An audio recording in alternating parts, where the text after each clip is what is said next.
विषय पर चर्चा कर लेते हैं कि आफ्टर ऑल केजरीवाल जी की गिरफ्तारी ईडी के द्वारा क्यों की गई, यानी कि वो कारण क्या था, वाई ईडी अरेस्टेड केजरीवाल। अब कहानी क्या है उसको समझते हैं। देखिए, केजरीवाल साहब पर आरोप है शराब माफिया से रिश्वत लेने का। शराब माफिया से रिश्वत लेने का आरोप क्यों है? आरोप इसलिए है क्योंकि दिल्ली में कोरोना काल के अंदर एक्साइज पॉलिसी लेकर आए थे मनीष सिसोदिया। यह बात है वर्ष 2022 के मध्य की, जिस समय आबकारी नीति लाकर, आबकारी नीति क्या होती है पहले यह समझ लीजिए। हर राज्य जिसमें शराब बिकती है वहां शराब बेचने के लिए सरकार कुछ नियम कानून बनाती है। क्यों? क्योंकि शराब को खुलेआम नहीं बेचा जा सकता, तो ये प्रावधान रखे जाते हैं।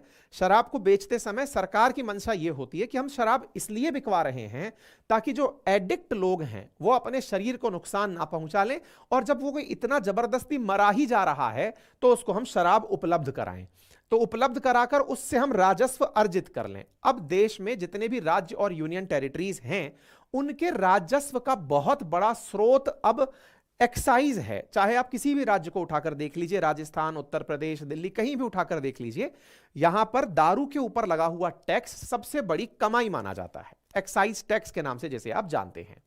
तो दिल्ली में कोरोना काल के बाद आपको मालूम है कि कोरोना का एक लंबा प्रभाव रहा। कोरोना के अंदर हालांकि जिसने सबसे ज्यादा सेल की थी वो शराब ही थी, लेकिन फिर भी बहुत सारे लाइसेंस धारक जो शराब बेचने के लिए, अच्छा हाँ ये भी समझ लीजिए, शराब बेचना हर किसी को परमिट नहीं होता, पहले सरकार से उसकी परमिशन लेनी पड़ती है, जिसे आप लाइसेंस कहते हैं। सरकार उस लाइसेंस की एवज में पहले कुछ पैसे आपसे रखवाती है गारंटी के रूप में कि ये पैसे आप हमें जमा कराओगे तभी जाकर आपको शराब बेचने की परमिशन दी जाएगी। तो उस परमिशन की बदौलत ही कोई व्यक्ति शराब का कारोबार कर सकता है। राज्य सरकारें अपने नियम से यह निर्धारित करती हैं कि कितने वार्डों में शराब बिकने की परमिशन दी जाएगी, अधिकतम कितनी दुकानें खुलेंगी, इन दुकानों के अलावा कहीं शराब और नहीं बिकेगी, शराब का कहीं विज्ञापन नहीं होगा, शराब को अधिकृत शराब की दुकान के अलावा कहीं और नहीं बेचा जाएगा। ये तमाम बातें शराब पॉलिसी के अंदर मेंशन की जाती हैं। यह सारा की सारा मामला उसी शराब की नीति से है। मनीष सिसोदिया उस समय एक्साइज मिनिस्टर यानी आबकारी के मंत्री हुआ करते थे। उनके एक फैसले से मनीष सिसोदिया, संजय सिंह और के कविता, तीनों की तीनों फिलहाल बड़े लोग गिरफ्तार हो चुके हैं। अब अरविंद केजरीवाल जी भी जेल जा चुके हैं। ठीक है साहब, केजरीवाल जी जेल कैसे गए, अब उसके पीछे की कहानी सुनिए साहब। देखिए, आपको जो यहां पर लोग दिख रहे हैं, इन सारे लोगों को एक बार के लिए संभवतया याद नाम नहीं रख पाएंगे क्योंकि चर्चित नाम इनमें से मनीष सिसोदिया और संजय सिंह ही हैं। लेकिन अगर आप यहां पर कुछ नामों को देखें, जिनमें से एक व्यक्ति का नाम दिखाई दे रहा है विजय नायर, समीर महेंद्रू, अमित अरोड़ा, राघव मांगुटा, पी शरत रेड्डी, नाम से अगर पहचाने तो कुछ लोग आपको साउथ इंडियन यहां पर देखने लगेंगे। अभिषेक बोनपल्ली, बुची बाबू गोरांटला, बिनाय बाबू, गौतम मल्होत्रा, राजेश जोशी। अगर आप यहां पर नोटिस करें तो यहां पर कुछ लोग आपको साउथ के लोग दिखाई देने लगेंगे, दक्षिण भारत के लोग दिखाई देने लगेंगे।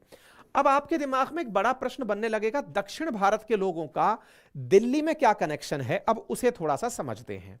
देखिए, दिल्ली के अंदर केजरीवाल साहब के नेतृत्व में जो मनीष सिसोदिया जी काम कर रहे थे वो एक पॉलिसी लेकर आए।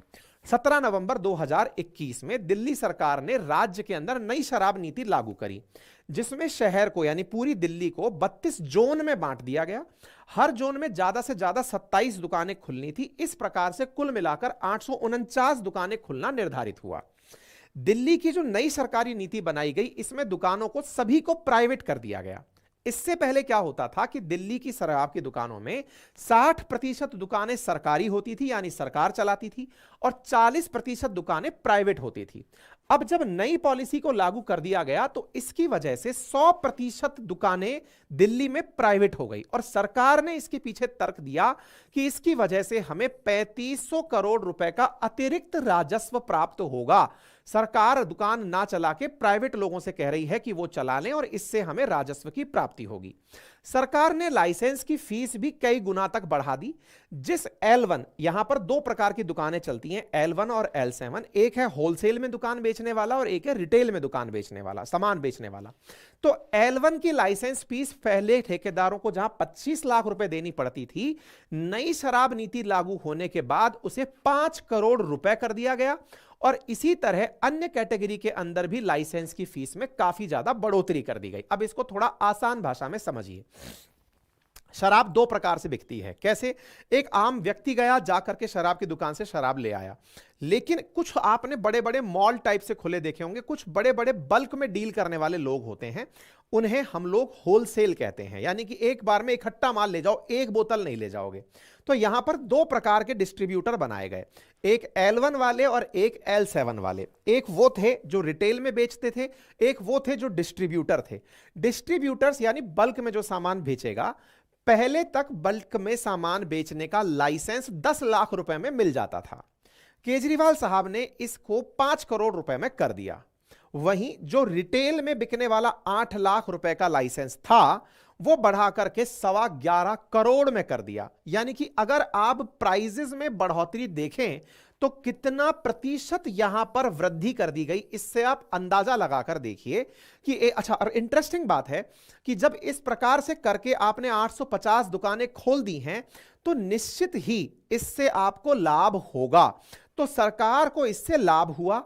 जहां पहले 6,000 करोड़ रुपए ही सरकार को राजस्व प्राप्त होता था सरकारी खजाने में, अब 9500 करोड़ रुपए प्राप्त होने लगेगा। यह विचार दिमाग में आ गया, यानी सरकार का राजस्व बढ़ेगा, लगभग 3500 करोड़ रुपए सरकार को अतिरिक्त लाभ होगा। यह बात आप इस पूरे की पूरे स्केच से समझ सकते हैं। चलिए, यदि यहां तक बात समझ में आ गई तो आपके दिमाग में एक बहुत जेन्युइन सा प्रश्न बनने लगेगा, तो फिर इसमें गलत क्या है? अगर यहां पर सरकार का रेवेन्यू बढ़ रहा है तो फिर इसमें गलती क्या है? अब गलती क्या है उसे ही आपको समझना है। यहां जो आपको दिख रहा है उसमें ही सारा की सारा लोचा है। कैसे हुआ ये कि ये जब नवंबर 2021 में पॉलिसी आई, 2022 में दिल्ली के मुख्य सचिव ने दिल्ली के राज्यपाल से शिकायत की कि सर, मुझे पॉलिसी के अंदर कुछ गड़बड़ लग रही है। मुख्य सचिव यानी आईएएस में सबसे ऊंची पोस्ट का व्यक्ति, वो किसके पास गया? उपराज्यपाल के पास। क्यों उपराज्यपाल के पास? क्योंकि दिल्ली के अंदर, क्योंकि केंद्र शासित प्रदेश है, तो यहां पर सरकार, केंद्र सरकार उपराज्यपाल के माध्यम से कंट्रोल करती है। वो उपराज्यपाल के पास गए और कहने लगे, सर मामले में कुछ गड़बड़ है। बोले गड़बड़ क्यों है? बोले सर गड़बड़ ये है, जो मुझे लग रहा है कि आपने 10 लाख और 8 लाख वाले जो छोटे मोटे लोग थे, जो शराब बेचने वाले लोग थे, उनको एक ही बार में समाप्त कर दिया। समाप्त कर दिया से मतलब, जहां एक आम आदमी भी, छोटा व्यापारी भी दारू की दुकान खरीद सकता था, अब आपने इतना महंगा कर दिया उस दुकान को कि यह आम आदमी की बस की बात ही नहीं बची। अब जब ये आम आदमी के बस की बात नहीं बची, तो निश्चित ही इसमें कोई बड़ा व्यापारी आकर के ही भाग लेगा। क्योंकि अगर 11 करोड़ की एक दुकान हो जाएगी तो ये तो बहुत सारे लोगों के रीच से ही बाहर हो गई। तो बोले एक तरीके से पहला पॉइंट तो यह हुआ कि इन्होंने छोटे व्यापारियों को खत्म करने के लिए यह प्रयास किया। चलो खैर कोई बात नहीं, अल्टीमेटली इससे राजस्व की वृद्धि हो रही है, तो इसमें कोई गुनाह होना नहीं चाहिए। पर बोले सर इसमें गुनाह है। बोले गुनाह क्या है? बोले सरकार ने लाइसेंस फीस बढ़ाकर यह तो कर दिया, दिखा दिया टेबल पर कि इतना लाभ होगा, लेकिन सरकार ने एक्साइज ड्यूटी घटा दी। बोले मतलब दुकान वाला क्या वाकई में इतना पैसा कमा पाएगा? तो इसका जवाब छिपा था शराब की कीमतों में। क्या था? जरा इधर देखो। अब भाई आपने 11 करोड़ की दुकान कर दी, तो इसका मतलब यह हुआ कि दुकानदार भी 11 करोड़ रुपए कमा लेता होगा। भाई कमाएगा तभी तो देगा, तो इसका मतलब कमाएगा कैसे हुआ? अब वो उधर चलिए आप। तो मान लो पहले शराब की एक बोतल 530 रुपए की हुआ करती थी।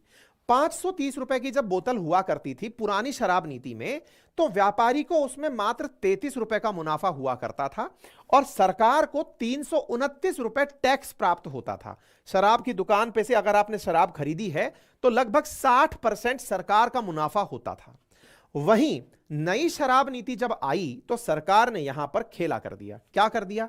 सरकार ने कहा कि उससे ठेकेदार से कि ठेकेदार अब यह मुनाफा तेरा ही हो गया, हमने तो आपसे एक ही बार में दुकान में पैसा ले लिया, अब यह आपकी मर्जी है कि आप इस मुनाफे को कितना रखना चाहते हो। 363 रुपए दुकानदार को मुनाफा दे दिया गया। सरकार ने कहा कि मैं मात्र 3.78 रुपए ही एक्साइज की ड्यूटी वसूलूंगी, बाकी तुम ऐश करो, हमें कोई मतलब नहीं है। अच्छा, प्रथम दृश्यता ये बहुत अच्छा प्लान दिखाई देता है। क्यों दिखाई देता है? सरकार ने हेडेक दूर करके बहुत अच्छे से दुकानें पहले ही बेच दी। अब वो दुकानदार समझे और उसका मामला समझे, वो यहां पर बेनिफिट देकर चला गया। पर सरकार को तो लाइसेंस फीस मिलनी थी, लाइसेंस फीस मिल गई।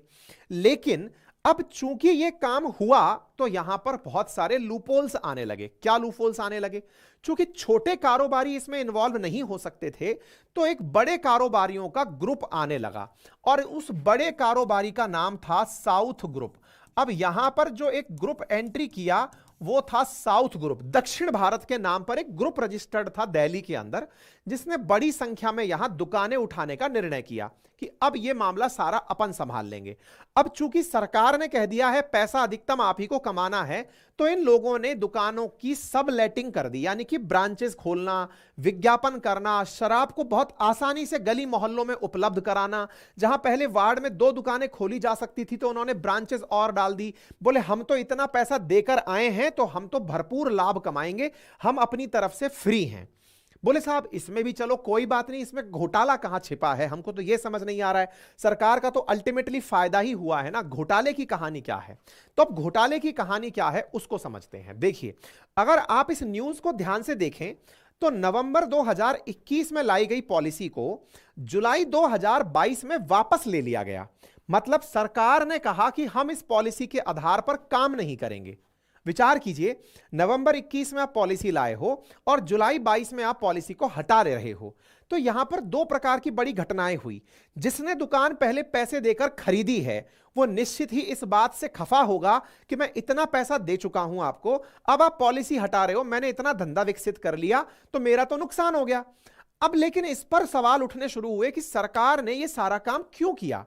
तो जुलाई 2022 से पहले ही वो जो चीफ सेक्रेटरी थे ना दिल्ली के, वो जाकर के किससे मिल लिए थे? लेफ्टिनेंट गवर्नर से, कि सर मामले में गड़बड़ है। सिसोदिया जी को जब ये बात समझ में आई कि मामला गड़बड़ पता चल गया है, इस विषय पर इन्होंने पॉलिसी को विड्रॉ कर लिया। यह वैसे हुआ जैसे आपने अगर 100 कमरे में लोग बैठे हों और आपने कहा मुझे पता है कि चोर कौन है, और चोर खुद उठ करके कह दे कि मैंने चोरी की है। सिसोदिया जी पर यह शक और गंभीर हो गया कि इसका मतलब इन्होंने, अगर मैंने शिकायत की और इन्होंने पॉलिसी वापस कर दी, इसका मतलब दाल में काला है नहीं, दाल ही काली है। तो दाल काली कैसे है? तो देखो, हुआ ये कि जो शराब के ठेकेदार थे ना, वो शराब के ठेकेदार अब सरकारी मुखबिर बन गए। मुखबिर मतलब जो सीबीआई और ईडी जांच करने आ रही थी उनके सहयोगी हो गए। सहयोगी कैसे? बोले सर हमें पता है कि मामले में गड़बड़ क्या है। बोले बताओ भाई क्या गड़बड़ है? बोले सर गड़बड़ यह है कि यह व्यक्ति हमको शराब लाइसेंस देने के नाम पर हमसे एडवांस पैसे लिया था, हमसे रिश्वत वसूली गई थी। बोले मतलब यह है कि तुम ही लोग, बड़े लोग इसको ले पाओगे, इसके लिए हमसे अलग से पैसे लिए गए थे कि हम तुम्हारे लिए पॉलिसी बनाएंगे। उनमें से एक व्यक्ति संजय अरोड़ा नाम का ठेकेदार सरकारी गवाह बन गया कि मैंने पैसे दिए थे, मैं गारंटी हूं इस बात की, तब जाकर सरकार ने हमें लाइसेंस दिया था। बोले उस पैसे का क्या किया?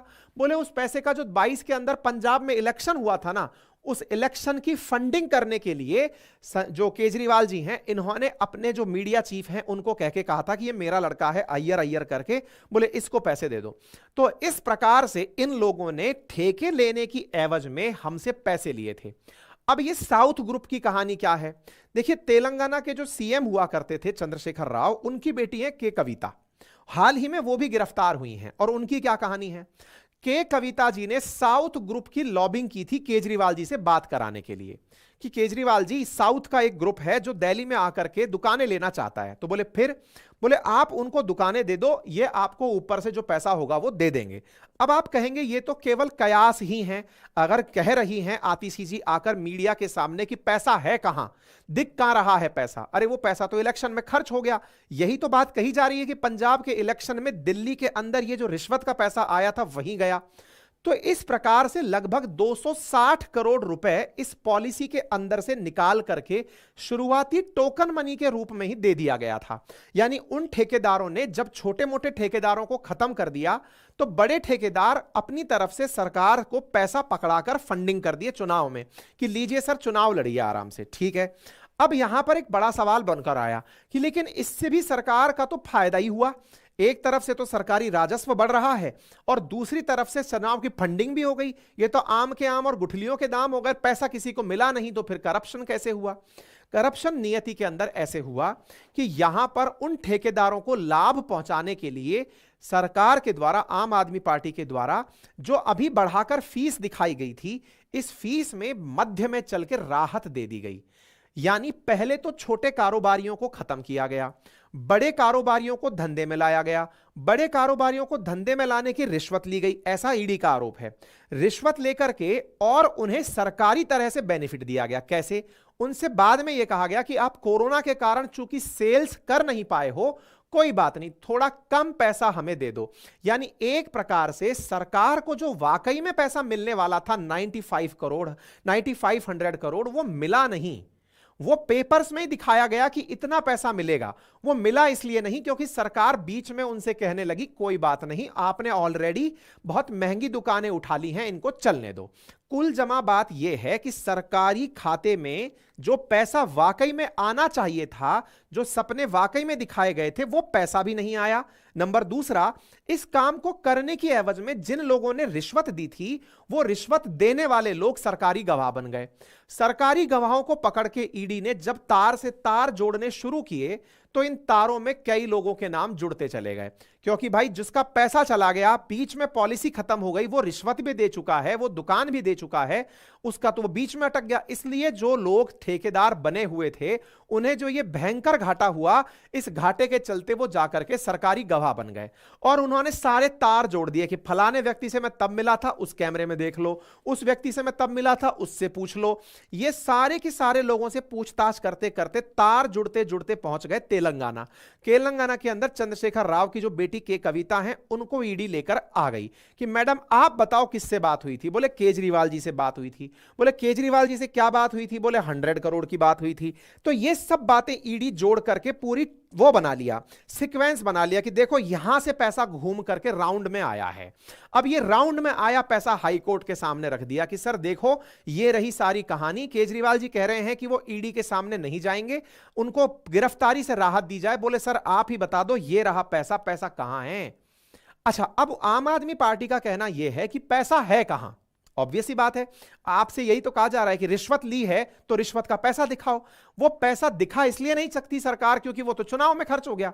जो पंजाब के इलेक्शन हुए, उन इलेक्शंस में जो खर्चा हुआ वो यहां से निकल कर गया था। तो उधर से अगर टेक्निकल पॉइंट पर चला जाए तो पॉइंट तो केजरीवाल जी का भी सही है, पैसा है कहां, किसको दिख रहा है पैसा। लेकिन पैसा देने वाला अभी पता चल गया है। पैसा देने वाला अपनी सारी रसीद दे रहा है कि ये देखो पैसा मैंने ऐसे प्रोड्यूस किया था, ऐसे दिया था। जांच एजेंसीज अपने इन्हीं सारे तारों को जोड़कर उन तक पहुंची हुई हैं। इसके चलते हुए केजरीवाल जी गिरफ्तारी तक पहुंचे हैं। अब यहां पर एक बड़ा जो पॉइंट निकल कर आता है, ये सारी की सारी बातें जो मैंने बताई हैं, ये सारी मैंने लिखित में दे दी हैं। कैसे कैसे किसको मुनाफा हुआ, क्या हुआ, पंजाब के इलेक्शंस को इसके माध्यम से इन्फ्लुएंस कराया गया है ना। साथ में इन लोगों का पूरा की मतलब पूरा साउथ ग्रुप ने कार्टेल बना करके ये के कविताएं जिनको गिरफ्तार करके लाया गया है, ईडी ने इनको गिरफ्तार किया इस एक्साइज पॉलिसी के अंतर्गत। और यहां पर ये आकर के मतलब 100 करोड़ रुपए का पूरा की पूरा मामला पहले निकल के आया कि इन्होंने पैसा लिया है। साउथ ग्रुप की सारी कहानी मैं आप लोगों को ऑलमोस्ट बता चुका हूं। ईडी की गिरफ्तारी ने, ईडी ने जब के कविता को गिरफ्तार किया, अच्छा कविता खुद जाकर के भी वो मांगी राहत हाई कोर्ट से, तो हाई कोर्ट ने इनकार कर दिया कि नहीं मैडम नहीं दे सकते, मामला ही ऐसा है। क्योंकि समझिए जो गवाह बैठे हुए हैं ना, जो कह रहे हैं कि मैंने पैसा दिया है, वो गवाह डट के बैठे हुए हैं कि साहब हमने दिया है तो दिया है। अब दिया है तो गवाह के चलते वो सब अंदर, भाई क्राइम के अंदर जो क्राइम करने वाला व्यक्ति वो खुद कह रहा है कि मैंने इसको पैसे दिए हैं। अब बोलो, वो खुद का इतना बड़ा करोड़ों का कारोबार दुकान दाव पे लगा के बैठा हुआ है। इसके चलते फिर दिल्ली के नेता गिरफ्तार होने शुरू हुए। संजय सिंह के बारे में भी यही निकल करके आया कि दिनेश अरोड़ा जो शराब का कारोबारी है ना, ये शुरुआत में संजय सिंह से ही मिला था, जिसने उनकी मनोज सिसोदिया से मुलाकात कराई और उन्होंने दोनों ने मिलकर कहा कि पंजाब के इलेक्शन में फंडिंग करो तब जाकर बात बनेगी। तो यहां से फंडिंग हुई और इस प्रकार से पूरा की पूरा खेला सामने निकल कर आ गया। मतलब यहां पर आप देखें, कोरोना काल में नुकसान की भरपाई के नाम पर 144 करोड़ रुपए की लाइसेंस फीस माफ कर दी गई। तो जो फीस माफ की गई वो तो सरकारी कोटे से गई और उसका लाभ चुनाव में पहुंचा दिया गया। ये खेल निकल करके आपके सामने आया। सोशल मीडिया बैनर होर्डिंग के जरिए शराबों को बढ़ावा दे दिया गया। ये सब चीजें होने शुरू हो गई।